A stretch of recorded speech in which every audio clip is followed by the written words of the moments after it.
தண்ணி நல்லா சூடாயிடுச்சு. போய் அக்காவை கூப்பிடலாம். ஏக்கோ கோமதிக்கா, ஏக்கோ நீ நடி பண்றீங்க? அக்கா அக்கா தண்ணி சூடாயிடுச்சு. போ புள்ள வளைக்க மூஞ்ச கழிவு வா. அது தண்ணி சூடாயிடுச்சா? நீ எப்போ இங்கே வந்த? நான் காலையில் 6 மணிக்கே வந்துட்டேக்கா. எங்கள் வீட்டில் சுத்தமாக தண்ணி நிற்குது. அங்கே ஒரு நிமிஷம் கூட இருக்க முடியாது. மாடெல்லாம் பாவம் ஈரத்தில் இருந்துச்சு நைட்டெல்லாம். அதான் பொழுது எப்போ விடிய பார்த்துனே இருந்தேன். மாடு வீட்டுக்கார பசங்க எல்லாத்தையும் கூட்டுன்னு வந்துட்டேங்க. அப்படியே தண்ணி நிற்குதாடி. வீட்டுக்குள்ள தண்ணி வந்துச்சேன்னா நைட்டு வீட்டுக்குள்ளலாம் வரலக்கா. ஓதம் தான் வீட்டில் அப்படியே ஈரமாக இருந்துச்சு. தண்ணி வீட்டு படி வரைக்கும் வந்துச்சு. சரி தண்ணிலாம் வடிட்டோம், அதுக்கப்புறமா போகலாம் அப்படின்னு சொல்லிட்டு இருக்கிறதுலாம் மாறிக்கிட்டிங்கன்னு காலையிலே வந்துட்டோம். வந்து பார்த்தா நீ ஏந்துக்கவே இல்லை. அத்தைக்கிட்ட கேட்டால் உனக்கு உடம்பு சரியில்லை அப்படின்னு சொல்கிறாங்க. நேற்றெல்லாம் மாடு தேடி நனைஞ்சி உடம்பு சரியில்லாமல் போயிடுச்சேன். ஆமாண்டி ட்ரெஸ்லாம் கொஞ்சம் நனைஞ்சிச்சு. நேற்று மயில் நனைஞ்சி தலைலாம் நனைஞ்சி போச்சு. அந்த தொலைலாம் கொஞ்சம் கரெக்டான இருக்குது. பரவாயில்ல. சரிக்கா அதான் பச்சை தண்ணியில் மூஞ்சில் கழுவாத. சுத்தரி போட்டு வச்சுக்கிறேன். ஓ பல்ல வளைக்கிட்டேன். மூஞ்சில் கழுவின் கைக்கெல்லாம் கழுவின் வா. நான் இந்த வீட்டுக்கு வந்தது ஏதாவது கஷ்டமாக இருக்குதா? எவ்வளோ திமிரு இருந்தால் நீ அந்த கேள்வி கேட்பேன். நீ இங்கேருந்து வேறு வீட்டுக்கு சொந்த வீட்டுக்கு போனால் ஒரு பக்கம் எனக்கு சந்தோஷமாக இருந்தாலும் நீ என்னை விட்டு தூரமாக போயிட்டு நான் எவ்வளோ கஷ்டப்பட்டேன் தெரியுமா? நீங்கள் வந்தது எனக்கு ரொம்ப சந்தோஷம் டி. அப்படி சொல்லிக்கா எச்சல் அக்க வச்சேன். நீ பல்ல வலிக்கிட்டு வந்தா வச்சுக்கேன். உங்களுக்கு இஞ்சி வெள்ளெல்லாம் போட்டு பொங்க வச்சு தருவேன். இதாக குடிச்சு உடனே அந்த உடம்பு வலி இதெல்லாம் காணாமல் போயிடும். போ இப்போ தாண்டி அத்தை வந்து சுக்கு காப்பி போட்டு கொடுத்தாங்க. பரவாயில்ல, கொஞ்சம் பரவாயில்ல. இன்னொரு வாட்டி இந்த இஞ்சி பொங்க வச்சு குடிச்சேன்னா உடம்பு கெடுதலன்னு போட்டு தரேன், குடி. சரி தண்ணி நம்ம வளர வச்சுட்டு வரலாம். பின்னாடியே வாக்கா. என்னை கை சுட போறி துணி வச்சு எத்தனை பொடி இதெல்லாம் ஒன்றும் சுடலை. கோவம் இருக்கிறது தான் குணம் இருக்கும் சொல்லுவாங்க. பற்றி அந்த மாதிரி வாய் தான் கொஞ்சம் வாக்கு சரியில்லை. மற்றபடி இவன் வந்து குழந்தை மாதிரி தான். வந்தியாக்கா சூடு ஆறுது சீக்கிரமா. அது வரண்டி. ஐயோ இஞ்சி வயிற பொக்கு வச்சு தரப்படாமே காரம் எடுக்க போகுது. இவங்க 2 பேர்கிட்ட மாட்டி நான் பரம்பரை கடவுளே. இட்லி ஊற்றி வச்சாச்சு. இட்லி நல்லா வேகட்டும். தொட்டுக்கண்ணா செய்யுது. சட்னி அரைச்சிக்கலாமா இல்லை கார சட்னி ஏதாவது அரைச்சிக்கலாமா? இல்லை சாம்பார் வச்சுக்கலாமா? வானம் திரும்பவும் மப்பு மூடின்னு வந்துடு. மழை வரப்போகுது. சரி சட்னி வேணாம் சாம்பார் வேணாம். சக்கரை தொட்டி சாப்பிட சொல்லிடலாம். என்னடி இட்லி ஊற்றி வச்சிருக்கியா? நைட்டு மாவு அரைச்சியா? நான் எங்க மாவு அரைச்சேன். நேற்று ஃபுல்லாக மாவு தரத்துக்கு நேரம் சரி இருந்தது. நான் இந்த மாவு அரைக்கிறதா? கடையில் தான் வாங்கி 2 பாக்கெட் மாவு இதான் ஊற்றி வச்சிருக்கேன். அப்படியாடி? ஆமாக்கா 2 பாக்கெட் மாவு போதும்ல. ஆளுக்கு 2 சாப்பிட்டுக்கலாம். கையோட அரிசி கழுவி வச்சுட்டுன்னு வச்சுக்கே மற்ற சாப்பாடு ரெடி ஆகிடும். இட்லி 2 சாப்பிட்டுக்கலாம். இப்போதைக்கு கடையில் எவ்வளோ விலை விற்குதுக்கா? 40 ரூபா 45 ரூபாக்கா 1 கிலோ மாவு ஒரு பாக்கெட்டை. அதான் 2 மட்டும் தான் வாங்கி வந்தேன். அதுக்கு எவ்வளோ ஆகிப்போச்சு? 90 ரூபா கிட்ட ஆகிப்போச்சு. இது 1 கிலோ மாவு 40 ரூபா 45 ரூபாவா? ஐயோ நான் வாங்கும்போது 30 ரூபா இருந்தது 1 கிலோ. நீ எந்த வருஷத்தில் வாங்கினியோ? நான் வந்து கடையில் வாங்க மாட்டேன்டி. எப்பயாவது ஒரு சமயம் தான் வாங்குவேன். அன்னைக்கு துணியில் எடுக்கிறதுக்கு போயிட்டு வந்தேன் பற்றியா? நைட்டு வரதுக்கு லேட் ஆயிடுச்சுல. அப்போ தான் மாவு வாங்கினேன். ஆமாம் 2 தோசை சாப்பிட்டேன். சுடு சாப்பிட்டேன் படுத்துட்டோம். அன்றைக்கி தான் நான் மாவு வாங்கினேன். இல்லை வீட்டுக்கு ஆட்டி போட்டுருவேன். ரேஷன் அரிசி போடுறாங்களே அந்த அரிசி வச்சுப்பேன். உளுந்து கொஞ்சம் போட்டு வெந்தயம் கொஞ்சம் போட்டு ஊற வச்சுட்டு சாயங்காலம் ஒரு 4 மணி போல் உட்காந்து கையிலேயே ஆட்டிடுவேன். நான் எதுவும் கடையில் வாங்க போகிறேன் சொல்லு. மாமா வேறு கடையில் டிஃபன் வேலை சொல்லிட்டு போயிருக்காரு. கொஞ்சமாக இட்லி சொல்லு போதும். அப்படியா? மாமா கடைக்கு தான் போயிருக்காரா? அப்போ சட்னி சாம்பார்லாம் வரும். கொஞ்சம் இட்லி ஊற்றிங்கன்னா எல்லாத்தையும் சட்னி சாம்பார்லாம் வச்சு அட்ஜஸ்ட் பண்ணி சாப்பிட்டுக்கலாம்க்கா. தனியாக சேர்த்து அவ்வளோ சட்னி சாம்பார்லாம் கடையில் நிறைய தான் தருவாங்க. சட்னி கொஞ்சம் அதிகமாக தான் இருக்கும். சாம்பார் அதிகமாக தான் இருக்கும். சாப்பிட்டுக்கலாம். தனியெல்லாம் அரைக்க தேவையில்ல. நல்ல வேலைக்கா சொன்னேன். இல்லைன்னு வச்சுக்கா சக்கரை வச்சு அதை கொடுத்துடலாமான்னு பார்த்தேன். ஐயோ இட்லிக்கு சக்கரை வச்சா எப்படி சாப்பிட முடியும்? நம்ம சின்ன குழந்தையாடி. ஆமாம் நம்ம குழந்தைங்களாம் சின்ன குழந்தைங்களா இருக்கும்போது அதுங்களுக்கு இட்லிக்கு தொட்டுக்க சக்கரை வேறு வச்சு கொடுப்போம். நல்லா சாப்பிடுங்களா? அந்த மாதிரி இப்போ வச்சு கொடுத்துலான்னு பார்த்தேன். ஆமாம் அப்போ சின்ன குழந்தையா இருந்ததுங்க சாப்பிட்டுச்சுங்க. இப்போ பெரிய குழந்தைங்களா ஆயிடுச்சுங்க சாப்பிடாதுங்க. அப்படியேக்கா சாப்பிடாதுங்களா? இந்தாம்மா மருமகளே இட்லி வாங்கி வந்துட்டு பாரு. ஆளுக்கு 4 இட்லி வச்சு கொடுமா. கொடுங்க மாமா. மாமா சாம்பார் சட்னி நிறைய கொடுத்தாங்களா? கொடுத்துருக்காங்கம்மா. ஒரு 2 பாக்கெட் எக்ஸ்ட்ராவே கொடுத்துருக்காங்க. 2 packet sambar extra 2 packet chutney extra கொடுத்துருக்காங்க. 20 ரூபாய்க்கு எக்ஸ்ட்ரா ஒரு வடை வாங்கி வந்து வச்சிருக்கேன். போதுமாம்மா இல்லை வாங்கிட்டு வர போயின்னா? போதும் மாமா போதும். 2 இட்லி தான் ஊற்ற போகிறேன். கரெக்டாக தான் இருக்கும். நீ வேறு இட்லி ஊற்றுறியா? சரி நான் கூட பசங்களுக்குலாம் 10 பத்தாதான்னு பார்த்தேன். சரி அதை வச்சு அட்ஜஸ்ட் பண்ணிக்கலாம். பத்தலாம் சொல்லுங்க. பூரி கிடங்களா கூட போடுறாங்க. வாங்கிட்டு வரேன். ஆமாம் இது அதிகம் இட்லி வேறு ஊற்றி வச்சுருக்கல. அந்த சட்னி சாம்பார்லாம் வச்சு சாப்பிடலாம். 10 போகாது இட்லி போதும். பூ இல்லை வேணாம். அது வரைக்கும் என்ன போடுறது சாப்பிட்டு நெஞ்சு வேறு கறிக்கும். ஏக்கா ஒரு நாளைக்கு பூரி சாப்பிட்றதுல நெஞ்சு கறிக்குதா உனக்கு? நமக்கு தான் பரவாயில்லடி. வயசானவங்களுக்கு சாப்பிட நெஞ்சு கறிக்க முடியாது. அதுதான் சொல்கிறேன். நீ கஞ்ச பேசினாலே தெரிஞ்ச கதை தான். ஏமா சொல்லுங்க மாமா. நண்டு ரசம் வச்சு சூடான சாதத்தில் போட்டு பேசி சாப்பிட்டேன்னு வச்சுக்கேன். இந்த கிளைமேட்டுக்கு இந்த மழைக்கெல்லாம் இந்த புடிச்சனுக்கு சளி சீக்கிரம் ஓடி போயிடுமா? இந்த ஏற்பாடு பண்ணாமா? ஆமாம் மாமா நான் அதை இது பார்த்துருக்கேன். நண்டுக்கு என்ன பண்ணுறது ஒன்றும் புரியல எனக்கு. நான் இருக்கும்போது நீங்கள் எதுக்கு கவலைப்படுறீங்க? நீ என்னடி பண்ண போகிற? மடன்னு காலையில் டிஃபனை சாப்பிட்டுட்டு பெரிய பொண்ணை கூட்டுன்னு ஏரிக்கரை ஓரமாக போனோன்னு வச்சுக்க.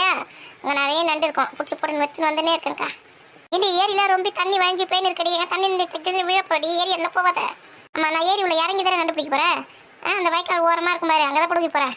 ஆமாம்மா அங்கெல்லாம் இப்போ நண்டு நிறைய மேயும். இவ்வளோ ஏசா தூரம் போடும்போது வெளியில் வந்து அப்படியே மேயும். அப்படியே கையில் பிடிச்சி போட்டுக்கலாம். வழக்குள்ள கை விடாது. வழக்குள்ள கை விட்டு வச்சுக்கா பாம்பு தான் இருக்கும். கரெக்டாக சொன்னீங்க மாமா. சின்ன வயசுல இருந்ததை நண்டு பிடிக்கிறேன்னு சொல்லிட்டு வழக்குள்ள கையை விட்டு பாம்பை பிடிச்சிட்டேன். பிடிச்சிச்சோ அப்புறம் என்னாச்சு? அப்போ என்னாச்சு? என்ன பார்த்து பாம்பு தலை தெறிக்க அந்த பக்கம் ஓட, அதை பார்த்து நான் இந்த பக்கம் தலை தெறிக்க ஓட, ஒரே காமெடியாக போச்சு. ஏண்டி அந்த மாதிரி எதனா நண்டு பிடிக்க சொல்லிட்டு பாம்பை பிடிச்சி வந்து விட்டுறாரு வீட்டில். சின்ன வயசுல தெரியாமல் எதை செஞ்சுட்டாங்க, அதையே குறை சொல்லுவேன் எப்பயும். சரிம்மா இட்லியில் சூடு ஆகிறதுக்குள்ளே சாப்பிடுங்கம்மா. மாமா நீங்கள் சாப்பிடலையா? கடையில் பார்சல் கிடத்துக்குள்ள சுட சுட 4 இட்லி ஒரு வடை கொஞ்சம் வடகறி சாப்பிட்டு தாம்மா வந்தேன். சரிங்கம்மா சரிங்கம்மா. காஃபி ஏதாவது போட்டு தட்டுமா? வேணாம்மா ஒரு 11 மணிக்கு போட்டு கொடு போதும். சரி வாய்க்கில் தண்ணி எவ்வளோ போதுன்னு போய் பார்த்துன்னு வரேன். மாமா பார்த்து போங்க, தண்ணியெல்லாம் கால் வைக்காதீங்க. சரிம்மா. இட்லி வந்துட்டு இருக்கடி, இறக்குடி. ஆமாக்கா ஆமாம், அடுப்பில் வேறு ஏதாவது போட போறியா? இப்போ எதுவும் போடல, அவ்வளோதான் கழுவி போடணும். அப்புறம் போட்டுக்கலாம், ஆஃப் பண்ணி எடுப்பேன். கொஞ்சம் தண்ணி மட்டும் கூட ஊற்றி வை, கொஞ்சம் குடிக்கிறதுக்கு சூடாக இருக்கட்டும். சரிக்கா. பாப்பா என்ன கொதிக்குது பார்த்து. கையில் துணி வச்சு இறக்கணும், அப்படியே கையில் இறக்கணும். சூடாக என்ன பண்ணா? குடிக்க தண்ணி போட்டு வச்சாச்சு, சூடாக இருக்கட்டும். சரி தட்டில் 4 இட்லி வச்சு கொடுத்துட்டு வச்சுக்கேன், அப்படியே சாப்பிடுவாங்க. நான் கூட இட்லி எடுத்து கூட நான் போடுறேன். சரி நான் போய் இட்லியில் வச்சு கொடுத்துட்டு வந்துடுறேன் இருக்கும். இப்போ சாம்பார் சட்னி வடக்கறிலாம் இருக்கு, எடுத்து நான் மீதியா கிணத்துல ஊற்றி எடுத்து வரேன்டி. முடியும் எவ்வளோ தண்ணி ஓடுது பார்த்தியா? பாரு காரில் ஆச்சுன்னு போதே. பாண்டிச்சேரியில் மட்டும் 49 சென்டிமீட்டர் மழை பெஞ்சிருக்கு. நம்ம ஊரில் 20 சென்டிமீட்டர் மழை பெஞ்சாலும் தாங்க முடியாது. 49 சென்டிமீட்டர்னா எவ்வளோ மழை பாருங்கத்தா. ஏம்மா எனக்கு இட்லி கொடுத்துட்டு அப்புறம் பாருங்கம்மா செய்திலாம். ஒரு நிமிஷம் ரெடி. அதான் தண்ணிலாம் பாருங்க எப்படி செம்மண் கலரில் இருக்குது. அங்கே ஃபுல்லாக விவசாயம் நம்மளுக்கு செம்மண் பூமி போல. அதான் தண்ணியோட அந்த மண்ணில் மிக்ஸ் ஆகி வந்துருக்குது. ஏம்மா பைக்கில் பார்த்தீங்கன்னா எப்படி மண்ணில் போய் புதஞ்சிருக்குது. எல்லாத்துலேயும் நிறைய தண்ணி போகுதுடி. பாட்டி நம்ம ஊரில் இந்த மாதிரி மழை பெஞ்சிருக்கா? இல்லடி நான் சின்ன வயசில் இருக்கும்போது பெஞ்சிருக்கு ஒரு வாட்டி. அப்போ வந்து நைட்டு வேற சரியான மழை பெஞ்சு வெள்ளம் அடிச்சுன்னு போச்சு. அதில் ஆடு மண்டலாம் வேறு அடிச்சுன்னு போயிடுச்சு நிறைய. அதுக்கப்புறம் நான் இவ்வளோ வயசாகியும் அந்த மாதிரி மழை பார்க்கவே இல்லை. அதான் செய்தியில் தான் பார்க்குற பாண்டிச்சேரியில் அவ்வளோ மழை பெஞ்சிருக்குது. திருவண்ணாமலை, செஞ்சி, விழுப்புரம் இங்கெல்லாம் கூட சரியான மழை. மலையனூரில் கூட சரியான மழை பெஞ்சிருக்கு. இந்த அமாவாசைக்கு ஊஞ்சல் வச்சவங்க இருப்பாங்க பார்த்தியா, அதை பார்க்கறதுக்கு போனவங்களாம் கூட நன்றிங்கன்னு கஷ்டப்பட்டு வீடு வந்து சேர்ந்துருக்காங்க. ஏன்னா இந்த மழையிலையும் அந்த ஊஞ்சல் செய்ய வச்சாங்களா? இல்லாத சாமி வெளியில் கூட்டு வந்து அந்த பெரிய மண்டபம் மாதிரி இருக்கும், அதில் தானே வைப்பாங்க ஊஞ்சல். ஆனால் இந்த வாட்டி வந்து கோயில் உள்ளே வச்சுட்டு இருக்கிறாங்க ஊஞ்சல் வச்சு சாமியை.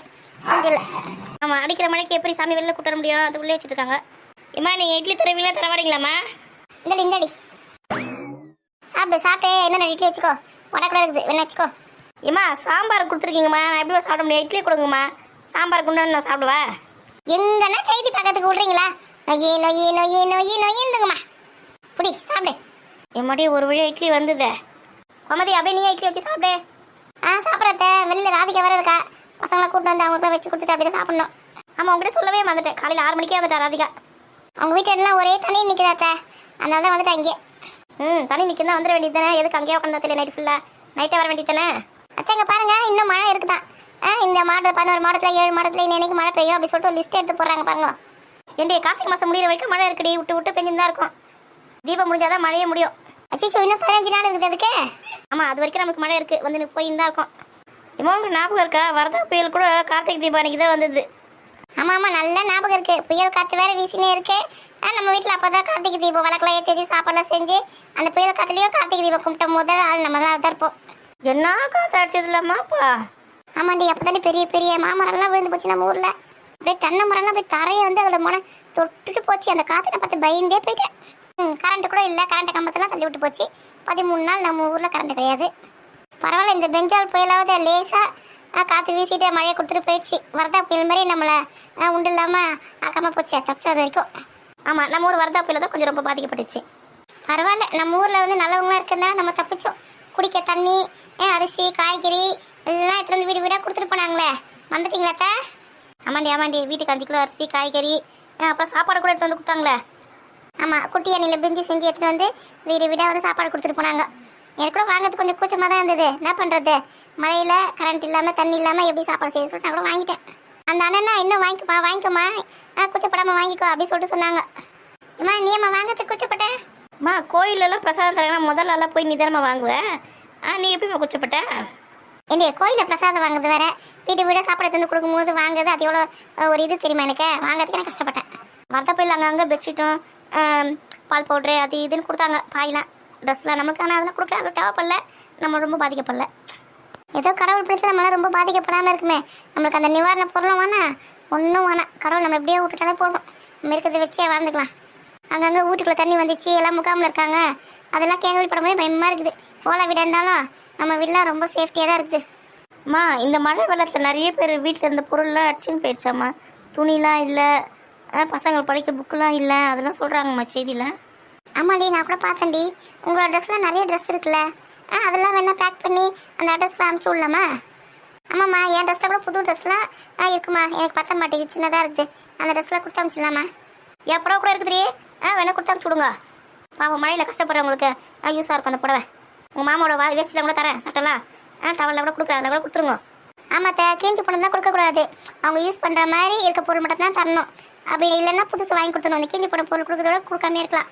ஆமாடி, நான் கூட புதுசு தண்ணி சொல்கிறேன், கிழிஞ்சு போகல, நல்லா 2 வாட்டி 3 வாட்டி தான் போட்டுப்பாரு, அதெல்லாம் கொடுத்துடலாம். நம்மளால முடிஞ்சால் புதுசே வாங்கி தரலாம். நம்ம ஊர்லேயே அக்கம் பக்கத்தில் வீடு வாசலுக்குள்ளே தண்ணி வந்துட்டு முகாம்லாம் நிறைய பேர் இருக்காங்க. அவங்களெலாம் போய் பார்த்துட்டு நம்மளால் முடிஞ்சது எதாவது வாங்கி தந்துட்டு வரணும். அம்மா ப்ரெட்டு, பிஸ்கெட்டு, அப்புறம் குழந்தைங்களுக்கு ஒன்று அந்த நாப்கின், ஹக்கீஸு, லேடிஸ்க்கு நாப்கின்னு இதெல்லாம் வாங்கி கொடுக்கலாமா? அப்படியே சொல்கிறேன், இதெல்லாம் வாங்கி தரலாமா? கொடுக்கலாமா. இம்மா நம்மளால முடிஞ்ச சாப்பாடு கூட செஞ்சு எடுத்துன்னு போய் கொடுக்கலாமா? வாங்கிப்பாங்கம்மா. அவங்களுக்கு வீட்டில் இருந்தால் ஈரமாக தண்ணியாக இருக்குல்ல, சாப்பாடு இல்லாமல் கஷ்டப்படுவாங்க. அவங்களுக்கு நம்ம சாப்பாடு கூட செஞ்சு எடுத்துன்னு போய் கொடுக்கலாமா? சரி, நம்மளால என்ன செய்ய முடியுதுன்னு பார்க்கலாம். சாப்பாடு வேணா செஞ்சு எடுத்துன்னு போய் பக்கத்தில் இருக்கவங்களுக்கு கொடுத்துட்டு வரலாம். என்ன ஃப்ரெண்ட்ஸ், நீங்களும் இந்த மழையில் பாதிக்கப்பட்டவங்களுக்கு உங்களால் முடிஞ்ச உதவியை உங்களால் முடிஞ்சதை எதுவும் செஞ்சு அவங்களுக்கு கொஞ்சம் உதவி செய்யுங்க. மழையில் கஷ்டப்படுற எல்லாருமே நம்மளோட சகோதர சகோதரிகள் தான். நம்மளோட முடிஞ்ச உதவி அவங்களுக்கு செய்யலாம். அவங்க எல்லாரும் இயல்பு நிலைக்கு வர வரைக்கும் நம்ம அவங்களுக்கு உதவியாக இருப்போம்.